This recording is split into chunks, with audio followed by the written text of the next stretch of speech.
ጤና ይስጥልን ተመልካቾቻችን እንደምንላችኋል። ከናሁ ቴሌቪዥን ለዕለተ ሐሙስ ሚያዝያ 15 ቀን 2018 ዓ.ም የቀን ዜናዎች ወደ እናንተ የምናደርስበት ጊዜው አሁን ነው። ከዜናዎቹ ጋር ሀብታማ ያያሌው ነኝ። አብራችሁን ቆዩ። ወደ ቀዳሚ ዜናችን ለፍ ዲያቆን ዳንኤል ክብረት የብልጽግና ፓርቲ እጩ ሆነው ለምርጫ ቀረቡ። በስድስተኛው ዙር ጠቅላላ ምርጫ በግላቸው ተወዳድረው ፓርላማ የገቡት ዳንኤል ክብረት ዘንድሮ በሚካሄደው ሰባተኛው ሀገራዊ ምርጫ ግን ብልጽግናን ተቀላቅለው እጩ ሆነው ቀርበዋል። በ2013 ምርጫም ብልጽግና በአዲስ አበባ እጩ ያላቀረበበት የምርጫ ክልል ዳንኤል ተወዳደሩበት ብቻ እንደነበርም ይታወሳል።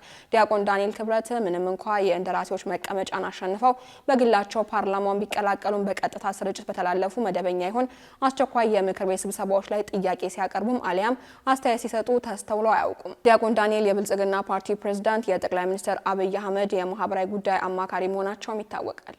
በክልሎች የ12ኛ ክፍል ብሔራዊ ፈተናን በዲጂታል ለመስጠት የመሰረተ ልማትና የበጀት እጥረት እንቅፋት መሆኑ ተገለጸ።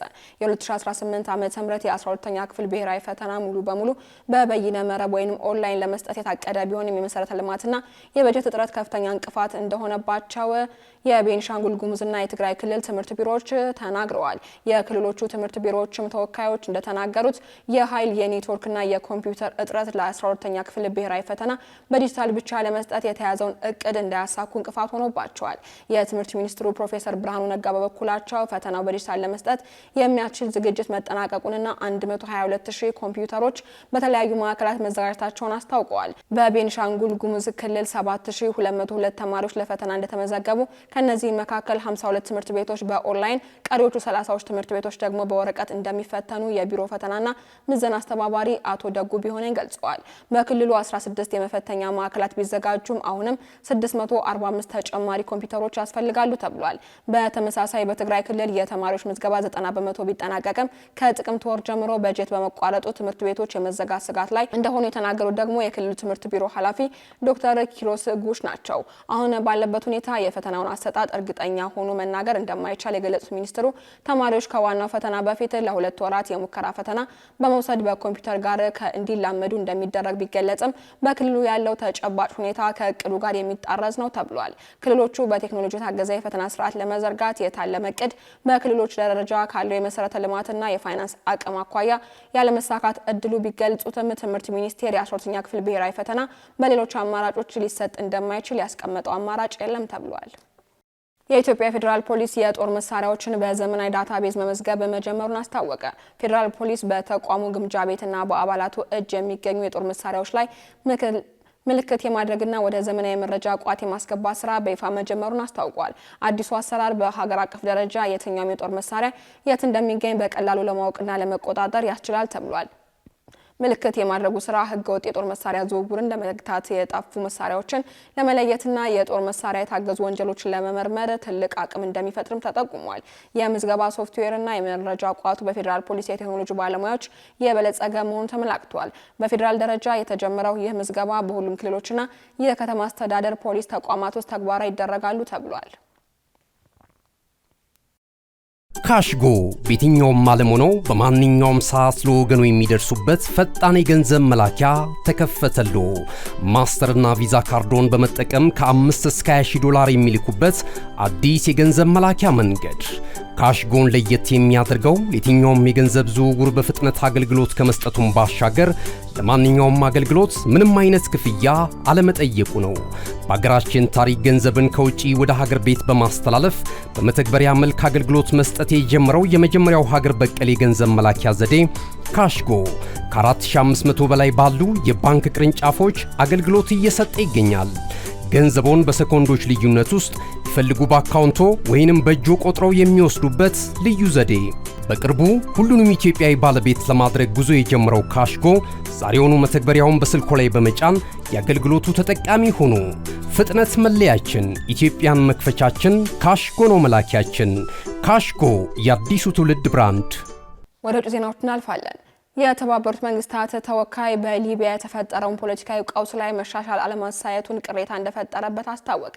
የተባበሩት መንግስታት የሊቢያ ከፍተኛ ልዑክ በሊቢያ አጠቃላይ ምርጫና በሀገሪቱ ውስጥ ውህድ የመንግስት ተቋም ለመፍጠር የተደረጉ ፖለቲካዊ ጥረቶች ላይ መሻሻል ባለመታየቱ መጸጸቱን ገልጿል። የተባበሩት መንግስታት የሊቢያ ዋና ጸሐፊ ልዩ ተወካይና በሊቢያ የተባበሩት መንግስታት የድጋፍ ተልእኮ ኃላፊ ሃና ቴት በተባበሩት መንግስታት የጸጥታው ምክር ቤት መግለጫ ላይ በፍኖተ ካርታው ላይ ያለው መሻሻል በምንፈልገው ልክ አይደለም ብለዋል። በሊቢያ አሁን ባለው ሁኔታ የንግድ እንቅስቃሴዎችን ለማበረታታት ድርድሮችን ከማበረታታትና ሀገሪቱን አንድ ለማድረግ አስፈላጊውን ስምምነት ከማድረግ ይልቅ አሁን ያለውን ሁኔታ ህጋዊ ለማድረግ እየጣሩ መሆናቸውን ገልጸዋል።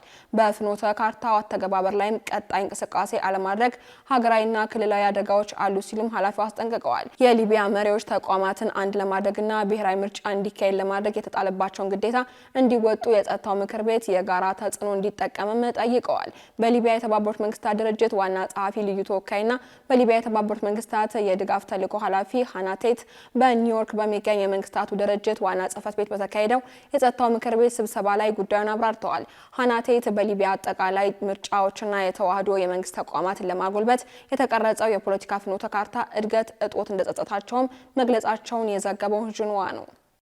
በመጨረሻም አሜሪካ የተኩስ አቁም ስምምነት ማራዘሟን ተከትሎ ኢራን ለሰላም ድርድሩ ፈቃደኛ መሆኗን አስታወቀች።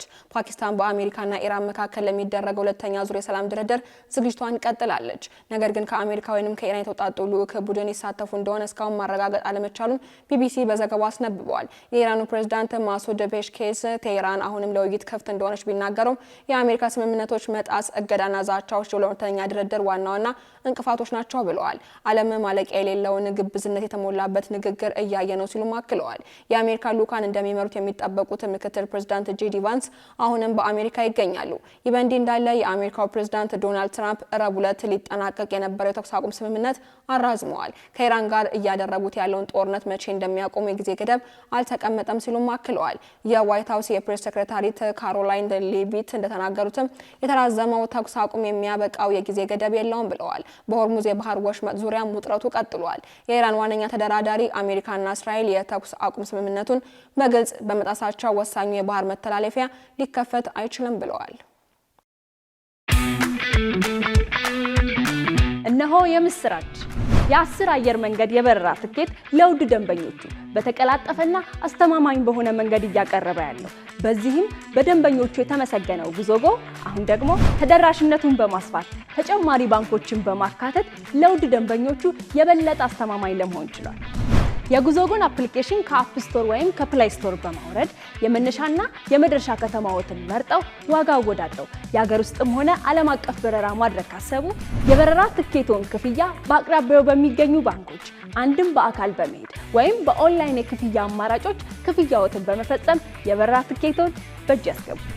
ከዚህም በተጨማሪ እንደ ሁሉ ጊዜው ወደ ጉዞጎ የጥሪ ማዕከላችን 7473 በመደወል ከሙሉ የበረራ መረጃ ጋር የ24 ሰዓት የትኬት አገልግሎት ማግኘት እንደሚችሉ ስናበስሮ በታላቅ ደስታ ነው።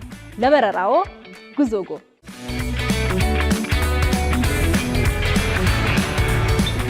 ተመልካቾቻችን ከናሁ ቴሌቪዥን ለዕለቱ ያዝንላችሁ የቀን ዜናዎች እስካሁኖቹ ነበሩ።